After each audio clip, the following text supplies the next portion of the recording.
আসসালামু আলাইকুম। বাংলাদেশ বেতার, গোপালগঞ্জ। খবর পড়ছি আবুল আহসান।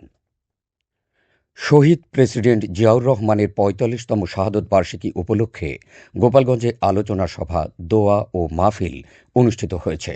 গতকাল জেলা বিএনপির কার্যালয়ে এই কর্মসূচির আয়োজন করা হয়। গোপালগঞ্জ ২ আসনের সংসদ সদস্য ডাক্তার কে এম বাবর অনুষ্ঠানে প্রধান অতিথি হিসেবে উপস্থিত ছিলেন। সভায় বক্তারা শহীদ প্রেসিডেন্ট জিয়াউর রহমানের রাজনৈতিক জীবন, মুক্তিযুদ্ধে জিয়াউর রহমানের ভূমিকা এবং রাষ্ট্র পরিচালনায় তার অবদানের বিভিন্ন দিক তুলে ধরেন। জেলা বিএনপির আহ্বায়ক শরীফ রফিকুজ্জামানের সভাপতিত্বে জেলা বিএনপির সদস্য সচিব অ্যাডভোকেট কাজী আবুল খায়ের, সদস্য অ্যাডভোকেট তৌফিকুল ইসলাম, সদর উপজেলা বিএনপির সভাপতি শিকদার শহীদুল ইসলাম লেলিন সহ জেলা বিএনপি ও এর অঙ্গ সহযোগী সংগঠনের নেতাকর্মীরা উপস্থিত ছিলেন। আলোচনা সভা শেষে শহীদ প্রেসিডেন্ট জিয়াউর রহমান ও বেগম খালেদা জিয়ার আত্মার মাগফিরাত কামনা করে বিশেষ দোয়া ও মোনাজাত অনুষ্ঠিত হয়। নড়াইলে নানা কর্মসূচির মধ্য দিয়ে বিএনপির প্রতিষ্ঠাতা, বহুদলীয় গণতন্ত্রের প্রবক্তা শহীদ রাষ্ট্রপতি জিয়াউর রহমানের ৪৫তম শাহাদত বার্ষিকী পালিত হয়েছে।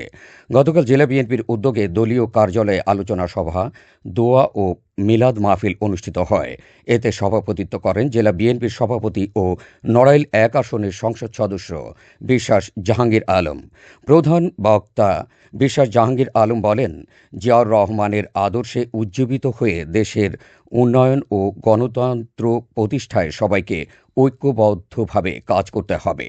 পরে শহীদ রাষ্ট্রপতি জিয়াউর রহমান ও সাবেক প্রধানমন্ত্রী বেগম খালেদা জিয়ার রুহের মাগফিরাত কামনায় বিশেষ দোয়া অনুষ্ঠিত হয়। অনুষ্ঠান শেষে উপস্থিত সবার মাঝে তবারক বিতরণ করা হয়। অনুষ্ঠানে বিএনপি ও এর অঙ্গ সহযোগী সংগঠনের নেতাকর্মীরা অংশ নেন। গোপালগঞ্জের সড়কে শৃঙ্খলা নিশ্চিত করতে ভ্রাম্যমাণ আদালতের অভিযানে মোট ৭,১০০ টাকা জরিমানা আদায় করা হয়েছে। গতকাল সকালে ঢাকা-খুলনা মহাসড়কে অভিযান পরিচালনা করেন নির্বাহী ম্যাজিস্ট্রেট মোহাম্মদ রুহুল আমিন শরীফ ও ফারদিন খান প্রিন্স। এ সময় হেলমেট ও ড্রাইভিং লাইসেন্স ছাড়া মোটরসাইকেল চালানোর অভিযোগে ৬টি মামলা করে ৫,১০০ টাকা জরিমানা করা হয়। এছাড়া যাত্রীদের কাছ থেকে অতিরিক্ত ভাড়া আদায়ের অভিযোগে রয়্যাল ট্রাভেলস নামের একটি পরিবহনকে ২,০০০ টাকা জরিমানা করা হয়। নির্বাহী ম্যাজিস্ট্রেটরা জানান, সড়কে শৃঙ্খলা বজায় রাখতে এ ধরনের অভিযান ভবিষ্যতেও অব্যাহত থাকবে। অভিযান শেষে তারা সদর উপজেলার বিভিন্ন স্থানে পরিচ্ছন্নতা কার্যক্রমে অংশ নেন এবং স্থানীয়দের বাড়ির আশপাশ পরিষ্কার পরিচ্ছন্ন রাখার আহ্বান জানান।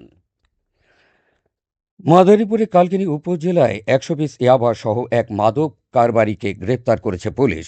শনিবার ভোর রাতে উপজেলার বাঁশগাড়ি ইউনিয়নের নারকেলি কানুরগাঁও এলাকা থেকে সেন্টু ব্যাপারী নামে ওই ব্যক্তিকে আটক করা হয়।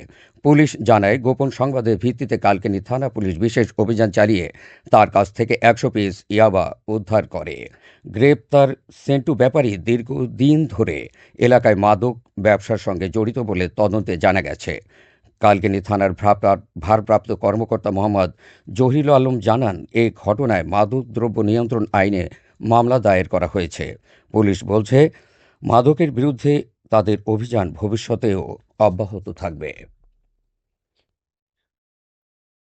ফরিদপুরে প্রাক্তন ক্রিকেটারদের পুনর্মিলনী উপলক্ষে অনুষ্ঠিত হয়েছে দিনব্যাপী ক্রিকেট প্রতিযোগিতা। গতকাল জেলা স্টেডিয়ামে অনুষ্ঠিত টুর্নামেন্টে প্রায় ১১০ জন সাবেক ক্রিকেটার ৪টি দলে বিভক্ত হয়ে অংশ নেন। প্রতিযোগিতার ফাইনালে মুখোমুখি হয় তালহা জুবায়ের একাদশ ও এফকেসিসি একাদশ। প্রথমে ব্যাট করে এফকেসিসি একাদশ ২০ ওভারে ৬ উইকেটে ১১২ রান সংগ্রহ করে। জবাবে তালহা জুবায়ের একাদশ ৩ ওভার হাতে রেখে জয়ের লক্ষ্যে পৌঁছে চ্যাম্পিয়ন হওয়ার গৌরব অর্জন করে। খেলা শেষে বিজয়ী ও রানার আপ দলের হাতে ট্রফি তুলে দেওয়া হয়। পাশাপাশি ম্যান অব দ্য ম্যাচ ও ম্যান অব দ্য টুর্নামেন্ট এবং আমন্ত্রিত সাবেক জাতীয় ক্রিকেটারদের বিশেষ সম্মাননা প্রদান করা হয়। সবশেষে আবহাওয়া।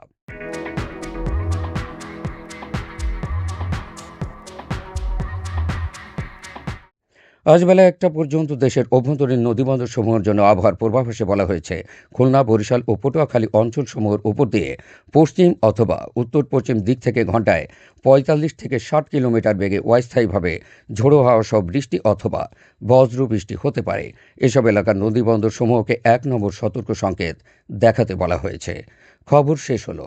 আমাদের পরবর্তী খবর প্রচারিত হবে সকাল ১০টা বেজে ৩০ মিনিটে বাংলায়।